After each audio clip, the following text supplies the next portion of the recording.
Welcome to AVANT Technology Insights. I'm your host, Ken Presti, Research Vice President of AVANT Research and Analytics.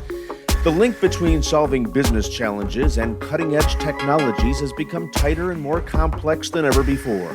In this podcast series, we delve into how enterprise decision makers can leverage SD-WAN, IT security, unified communications as a service, and a host of other SaaS opportunities towards greater operational efficiency and higher success. We bring you the foremost experts in their respective fields to help you understand and assess the opportunities at hand. So please buckle up and let's begin. Our guest today has specialized in industrial control system security for the past 12 years. So we're talking about infrastructure, manufacturing, power, water, natural gas, all that SCADA kind of stuff. She has a heavy focus on effective response to nation-state attacks. She also served in the military, where she did the same type of work there. She's recognized as a subject matter expert in cybersecurity, incident response, and digital forensics, and she speaks on those subjects at conferences, including AVANT's Operations Security. She's now a principal threat analyst for the industrial cybersecurity company Dragos, where she's developing forensics and incident response tools and processes for uncharted areas of industrial systems. She's won a bunch of awards, including Top Woman in Cybersecurity, and she holds a veritable alphabet soup of certifications. I'd like to welcome Lesley Carhart. The industrial controls thing is it's an interesting space because on the one hand, it's such a clear and present danger. On the other hand, it doesn't get talked about as much as it seems like it should.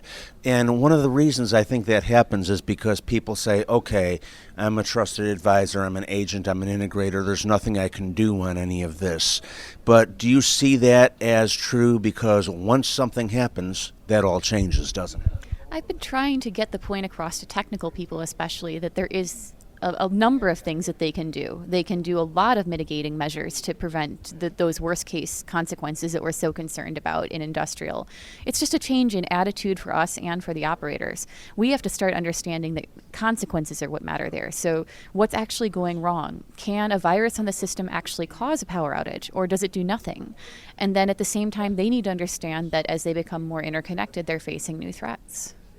Right. So with that in mind, so many of these systems are not new systems, and they were designed at a time when security was an afterthought. What's it like swimming upstream against that kind of a situation for utilities and other types of organizations that are starting to take security more seriously than they have in the past, but they're just really not set up for it?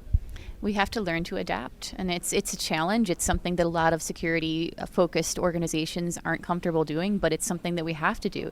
We have to understand that there's long life cycles there, and we can't just simply walk in and replace computer systems for multiple reasons: support contracts, integrations, etc. But there are things we can do. We can build in segmentation. We can build in detection, especially passive detection. There are ways we can do security assessment. Those options are out there, but we have to think outside the box and get really creative. So in terms of your presentation to all these trusted advisors and agents and integrators and people like that, what should they be looking at? What should they be doing? Because, it's a catch-22. Once it happens, there's going to be a huge opportunity for someone to step in, whether it's them or somebody else we don't quite know. On the other hand, there's nothing on a spreadsheet right now that says this is a direction you want to go with your business. If I can get one thing across to the trusted advisors today, it's that they need to get a common vocabulary and start speaking the same language as the OT or the operational technology personnel. You have to understand what their needs are, how they talk about their systems, and what their processes are, what they actually care about in terms of consequences. Do they care about loss of life? Do they care about system outages or downtime? Those are the types of things that they want to talk about. They don't want to talk about this week's malware or what a penetration test is. They want to talk about how you can help mitigate those consequences in a language that they speak on a day-to-day basis. Okay, let me ask you to take that one level deeper. So, let's say you're running one of these companies. What are you going to do in terms of implementing that? Are you going to set up a team? Is it going to be one person who's then going to lead? What's your jumping off point? So we talk a lot about IT-OT convergence today, which is the integration of both technologies between those two areas that have been separated historically, and also personnel. So we're seeing a lot of integration in SOC. Between the IT cybersecurity teams and the OT engineers who were doing security previously. They have to start sharing their resources and sharing their knowledge and working together. In some cases, they become one integrated security organization. In other cases, they still remain two separate organizations, but closely tied and communicating well.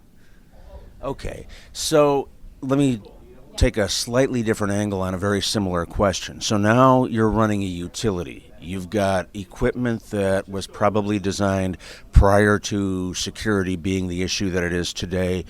What are you going to do differently now, especially given the fact that you've often got shareholders to deal with, you may have a limited budget? What's the one thing that's going to move the needle from the utility point of view? Well, they're going to have to sell it to their senior leadership. They're going to have to convince them that they are facing threats. So there's an aspect of bringing in threat intelligence and talking about what's going on in the space right now, what threats that they face, what's realistic, and what they're concerned about. And that's the more political angle. And then there's a technical angle of starting to understand what's in their environment. If you go into a lot of utilities, they don't even know what computers are on their network. So they have to start with those hygiene aspects and just understand what's out there, understand what threats they might face because of the age or the vulnerability of their systems. Okay, and what about nation states? I mean, once you think about getting hit by a nation state, that almost sounds, to me, it sounds a lot more intimidating. It sounds like it's going to be a lot more difficult to fend off. And I mean, we're familiar with Stuxnet and those sorts of things. And I mean, obviously that was an outward bound type of attack from the perspective of a lot of people here. But nonetheless, when you're dealing with nation states, what do you do there? Well, I've spent most of my career dealing with nation-state adversaries, and so there's a temptation to have that attitude that they're the most concerning thing that we're dealing with. They're very well resourced. They're able to create great effects. But really, again, in industrial, the important thing to remember is we care about consequences. And if a piece of ransomware getting on the industrial network, or an insider who's angry and just mad about leaving his job or getting a pay cut, does damage to the system that's the same as a nation-state adversary, it doesn't matter from a consequence perspective. So we have to plan for all those different types of things. And it's not necessarily one of those three things that's more frightening than another, the commodity malware or the insiders or the nation-states. It's all about their capacity to cause a consequence. And insiders can be very well positioned to cause even worse damage than a nation-state that's walking in blind to an environment. All right, very good. Lesley Carhart, thank you very much. Appreciate your being here today. Thank you so much. You've been listening to AVANT Technology Insights, featuring information and opinions on how key technologies can be leveraged to solve business problems. AVANT Technology Insights is a service of AVANT Communications, a platform for IT decision-making. All opinions expressed in this podcast are those of the guests and the host. For more information, please feel free to download our research reports and other resources at www.goavant.net. That's www.goavant.net. For Avant Research and Analytics, this is Ken Presti.